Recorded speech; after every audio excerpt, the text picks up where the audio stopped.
Thank you, Myra, for such a lovely welcome in this very snowy morning here in North Lanarkshire, where I am. I am nervous, and I think I'm even more nervous now seeing some of the lovely comments that have come through already from some faces that I know and some faces that I know from the past as well. So thank you so much for joining us and helping us to reflect on our work as a dementia programme over the last 9 years and look towards the future with you all. So here goes. As a time-limited trust, Legacy was not an addition, but a core part of what we were building. Whilst creating funding programmes was important, it was also a priority to build on what we were learning and its impact, ensuring that opportunities were there for now and well into the future. People with dementia and unpaid carers needed to know that an endowment in their name was not just about a moment in time, but was about making change for their future and for those who were coming later on. And so when I talk about Legacy today, I include all of the 318 projects we have funded, where we have built strong relationships with many individuals and organisations. Funding in a way that is strategic, flexible, with a focus on relationships, placing people and unpaid carers front and centre. When I talk about Legacy, I include an investment in people, being one of the few funders in the early days and even now who fund individuals, funding 41 peer-to-peer resources like Sensory Challenges by Agnes Houston, now used in many countries across the world, and resources produced by unpaid carers like This Rain, as well as the countless awards made as part of our individual award schemes, almost 1,500 people benefiting, and also our Carer for the Carer Fund. Seeing the potential in people and not being blinded by the stigma often associated by the illness. When I talk about Legacy, I include the 21,744 people with dementia and 11,566 unpaid carers who have directly benefited from funding from across the length and breadth of Scotland's communities, recognising their diversity and what is important. What we have achieved and continue to do is to push against the norm and look beyond what is out there, changing the narrative with rights, relationships and voice at the heart of our work. We have spent a lot of time drawing together learning, recognising that while self-evaluation was needed, we also needed an independent lens too. How do you know what you're doing is working if you don't ask the question? And how do you identify what needs to change? This area of our work, I think for some, was never always understood. I don't mean by our funded projects or our beneficiaries, but others who were not quite used to working in this way and could not always understand the benefits. We have never shied away from the fact that early evaluation has been critical to our success, both as a funder and in our influencing work. And what you can see is that we have drawn our learning from the 14 independently commissioned evaluations across all of our funded work for the Dementia Programme and hosted 8 events to share that learning over the last few years. What we can truly say is that we stand alongside a huge body of evidence, independently captured and independently verified. Until the Dementia Programme came along, this was something unheard of regards the story of dementia in Scotland. And what we have shown is that it is possible if the commitment to evaluate is genuinely there from the outset, and it is then used to drive change. A simple concept, I know, but it's still not always a priority when policy and practice work is being developed, but that's changing. The Dementia Programme has went some way to changing this and building strong foundations with its own evidence base, and our legacy partners, our projects, and those people with dementia or unpaid carers who have benefited will continue to fly the flag to ensure this is not lost or forgotten. Dementia, a whole life approach, is another huge legacy for the Dementia Programme, drawing together its learning as well as what else was taking place across Scotland. In the last 9 months, our fantastic admin staff have posted over 400 copies of this resource to contacts across Scotland and the rest of the UK, including the National Library for Scotland and countless community organisations, health and social care professionals and key people in government and in the IJBs. It has been downloaded hundreds of times from our website too. This is a strong legacy for the Dementia Programme, and we look forward to the second edition being developed by About Dementia very soon. We still have some copies left, so if people require one posted, you have until close of play on Monday to get your order in to our admin staff. And I'm going to ask one of my colleagues just to post the Dementia Programme email address on the chat for people's information, because that's how you will do that. At our community dementia event in December of last year, we shone a light on our regional influencing programme, covering all 14 NHS regions in Scotland, where we collaborated with local people to develop their priorities and support their community to work together to realise them in policy and practice. Change has already happened as a result of this work, with much more to come. This was not easy, with many bumps in the roads, and I'm sure others in this call will appreciate that. But we had a huge network behind us, a solid evidence base, and a collaborative approach, which was a real game changer. Beginning with the Highland Round in February 2019, the Regional Grants Programme has distributed over 1.6 million through 125 grants in all of Scotland's 14 NHS regions. It has provided funding, learning opportunities, and ongoing support to grant holders. It has put decision making into the hands of local people, including unpaid carers and people living with dementia, and has contributed to a really strong evidence base focused on the impact of what relatively small amounts of money can have on people's lives, as well as increasing the self-confidence of community groups.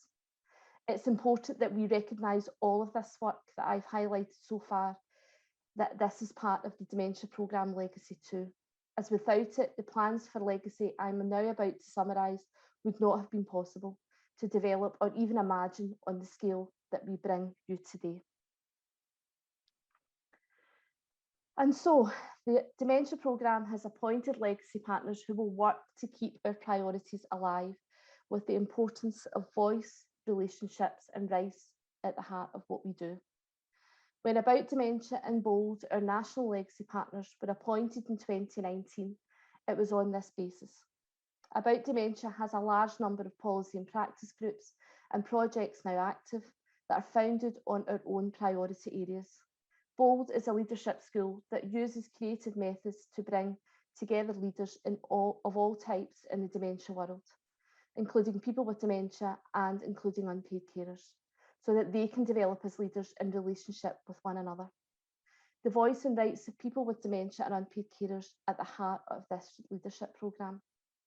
Age Scotland has now been appointed as a national legacy partner in order to build on and continue to use the Dementia Programme's evidence base for influencing policy and practice in Scotland. This work will officially begin on the 1st of April.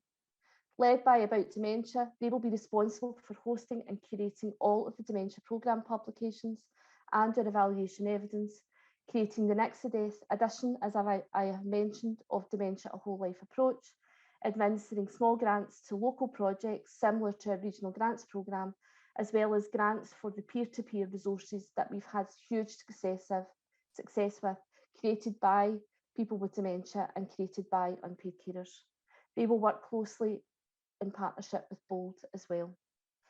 I will shortly announce the 11 local legacy partners, but not quite yet, so hold it for a moment more, who have recently been appointed, and we are about to get their work underway.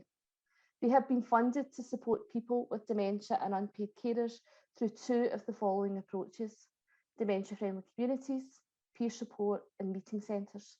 We chose these areas because the evidence of their impact is strong.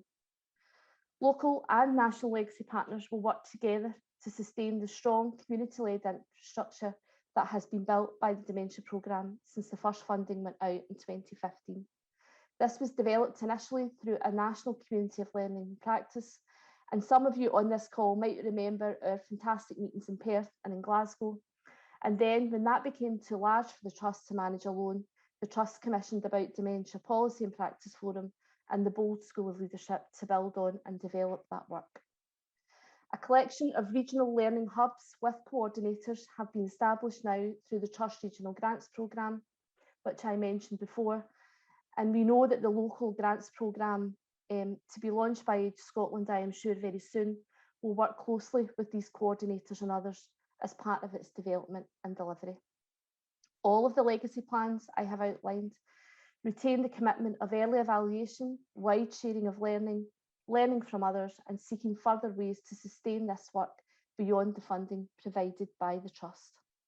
This is not about funding a moment in time, but about sustaining and transforming the future of dementia care in Scotland. This is not about individuals, projects and organisations working independently, but about supporting a well-established network to grow and become even stronger with the tools, resources and renewed confidence to take this forward. Moving forward, people with dementia and unpaid carers should expect nothing less than what has been achieved so far, with legacy partners firmly taking over the baton. Most important is that we never forget people with lived experience are front and centre, seeing their contribution as people and not simply as passive recipients of support. And so on to our new local legacy partners. Thinking back to last week's Younger Persons Legacy event, I think it was Renee who gave a small drum roll, so maybe you can do that all yourselves in wherever you're watching the webinar from just now.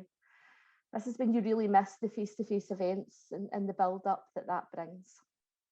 So here goes.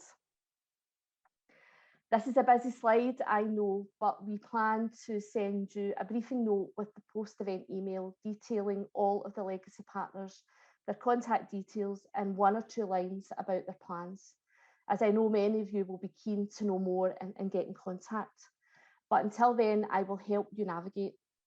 The top 3 rows are our new local legacy partners. So these are The Haven, Acorn Shed Music in partnership with Caretus and the Village Storytelling Centre, Dunblane Development Trust, Playlist for Life, Glasgow's Golden Generation, Age Scotland Orkney, Dementia Friendly Presswick, Sporting Memories Network, Stand in Fife, Kerry Connections and Deep Ness, some of which you will see later on in the programme as part of the discussions that are taking place.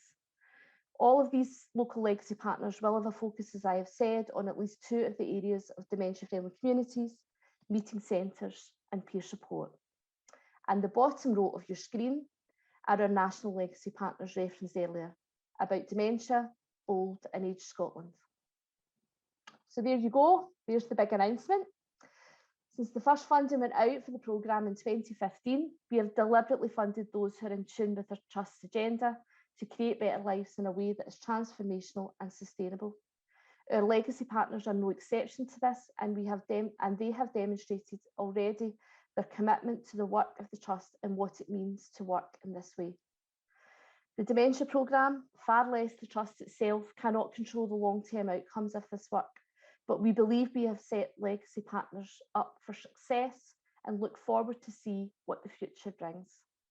Their work is not about replicating the work of the programme, but about building on what has been achieved, developing this in their own way, responsive to the needs of people with dementia and unpaid carers, and the evolving dementia policy and practice landscape in Scotland. And so before I finish, I wanted just to take a bit of time to reflect with some images that speak to me about the Dementia Programme Legacy. There was a moment, several actually, at the 106,000 conference in Dundee last year that truly summed up legacy for me. This was an incredible 2 days where people with dementia were genuinely in the driving seat, people using their voice for the first time on their terms, people chairing and leading roundtable discussions, as well as much needed peer support being provided to share the loads and work together. People responding to policies and consultations that affect them their way, and then writing position papers and presenting them to the Minister after the event, providing solutions to the issues that affected them. The work of the Dementia Programme has made a huge contribution to this, and it was incredible to see it all coming together and standing on its own. Without funding projects like Stand, creating opportunities for peer-to-peer resources, and hosting regional events that draw people together to affect change, I am not sure how much people with dementia would have felt empowered and confident to take this step. It was incredible and really moving to watch. The evidence base the programme has developed in partnership with so many is groundbreaking. There is an abundance of resources now out there, more than ever before, that we can only hope will grow in the years to come. Dementia-friendly communities, alongside the countless hundreds of other projects we have funded, have changed how dementia is represented across Scotland and beyond, more than we could ever have imagined. Seeing Scottish Government recently invest in community-led support as part of the recent announcement of £1 million is not something we thought we would witness in the Trust's lifetime. And we know that the Dementia Programme evidence, in particular the Dementia Friendly Communities report by Ham and Care, was significant in this funding being awarded. And we look forward to seeing how this develops alongside our own legacy plans. And last but by no means least is the legacy of our staff. Our Dementia Programme staff, all of our staff across the Trust. I really love this photograph, a sea of green from our last face-to-face event in November 2019. People who always work towards people-led and co-productive principles, where people with lived experience and professionals have an equal say at the table. We have developed, we have designed and delivered the work together. Everyone's contribution is recognised and plays a vital role in creating better lives for people and their communities. And they're just an amazing bunch of people, and it has been a real honour and also great fun to work with them and get to know them. They are also a big part of our legacy. And so our road trip is coming to an end, and let's be honest, it's been one heck of a ride. It's now over to our legacy projects to refuel and head off on a new journey with renewed hope and a willingness to be bolder and to be stronger. The dementia landscape has changed significantly since the first strategy was launched in 2010, and people are thinking and talking about lived experience in a different way than they were when the Trust first opened its doors.